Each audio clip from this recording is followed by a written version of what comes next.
I've fallen, and I can't get up. I'm having chest pain.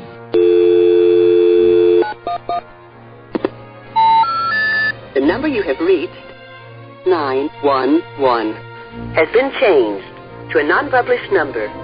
No further information is available about 911. And so it begins. Imagine an unexpected fall, shortness of breath, heart palpitations. Are you prepared for an unscheduled hospital visit? Listen as Mrs. Fletcher and her husband Ralph endure their respective hospital visits. I'm having chest pain. I've fallen, and I can't get up. Mrs. Fletcher's neighbor hears her calling and climbs through a cracked window. We're sending help immediately, Mrs. Fletcher.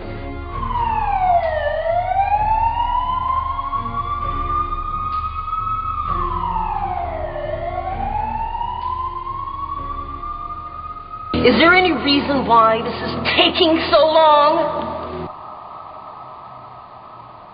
Finally, the paramedics arrive on the scene. Ralph is clearly sarcastic. Well, it's about time you got here. At the hospital, Ralph is ushered to the second-floor cardiac unit to see Dr. Naughty, while Mrs. Fletcher is wheeled to the X-ray department in the basement where she meets Dr. Nice. Dr. Naughty looks to be of the age where his license was grandfathered, whereby he didn't have to submit to any continuing education.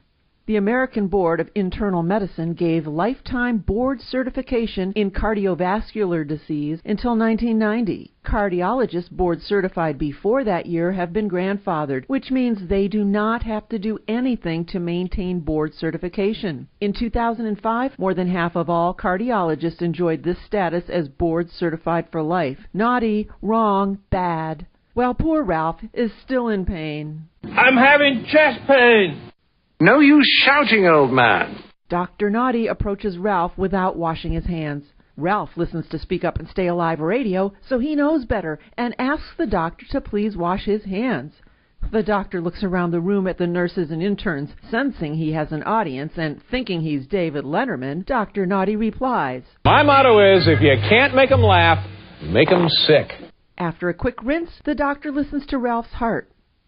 You're a very, very sick man. Ralph shakes his head with disapproval of that quick diagnosis. But Doc, I've never had heart problems before. My blood pressure is okay, and I eat healthy foods. Don't you be the doctor. You report the symptoms. I will determine their significance.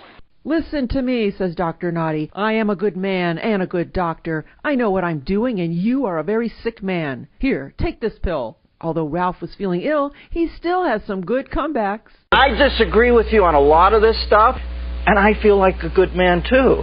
Dr. Naughty rolls his eyes and saunters out of the room. Ralph takes the opportunity to ask a handsome Australian-looking resident a question in confidence. He had heard that fellow doctors and nurses know who the good doctors are, and Ralph is hoping for some insight. So he asks, what do you think of Dr. Naughty? But he's very territorial. Got to be really careful when you enter into his territory. Got to play by his rules. Ralph begins to feel extremely nauseated. His skin breaks out in a rash, and he wonders, what was that pill I just took? Suddenly, Ralph remembers that he has several medication allergies, yet the doctor did not inquire about any allergies, and in all of the hullabaloo, Ralph forgot to remind anyone. Too bad he didn't have his Speak Up and Stay Alive patient safety logs with him. There's a special page just for current medications and allergies. When Dr. Naughty returns, Ralph is livid. Doctor, what did you give me? I think I'm clearly allergic to it. Do you remember your oath? Although it was obviously a rhetorical question, Dr. Naughty obligingly answers. Primum non nocere. And that means first do no harm. And with his head hanging low, embarrassed by his error, he apologizes to Ralph for giving him a drug without confirming any allergies and slinks out of the room. Soon after, an administrator from the Risk Management Department peeks into Ralph's room. Ralph summons him in, and after a convivial conversation about the administrator's accent, Ralph decides to file an incident report and questions the Southern gentleman. How could this type of mistake happen? I don't know nothing about that. All I know is that somebody is going to get their ass whooped over this thing. After several tests, Ralph is told that his chest pains were not heart-related, but more due to the spicy burrito he had eaten while he was raking leaves. Meantime, Mrs. Fletcher is having a perfectly wonderful time with Dr. Nice. Woo-hoo! Dr. Nice washes his hands before putting on his gloves, and as he examines her, he takes the time to ask questions before jumping to conclusions. How did you fall? Have you fallen before? Where does it hurt? Mrs. Fletcher feels so embarrassed to say that she tripped over a rug because she knows that throw rugs are not safe. The only thing she can manage to say is, sometimes you feel like a nut, sometimes you don't. Dr. Nice chuckles as he checks her x-ray. Nothing broken, nothing sprained. You're good to go home now. Well, short story long, as my friend Leo would say, the Fletchers were discharged and went back to their home, a little wiser, however. Mrs. Fletcher removed the floppy throw rugs that really served no purpose except to cover a few stains from Ralph's prior messy burritos. She wrote down her emergency numbers and placed them near each phone, and she ordered the patient safety logs and the Speak Up and Stay Alive book at speakupandstayalive.com. What she didn't know was that with each book, she would receive 5 icebreaker cards that she and Ralph could hand to their doctors during their next visits that say, I am concerned about healthcare-acquired infections. Please wash your hands before touching me. What a powerful yet gentle way to ask without appearing aggressive.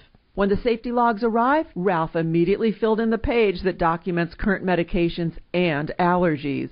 Are you like the old Fletchers, unprepared and uninformed? Or are you prepared for an unscheduled hospital visit? Do you have your patient safety logs, a copy of the book, icebreaker cards, and an infection protection bag packed, stashed in your closet, ready to go at a moment's notice?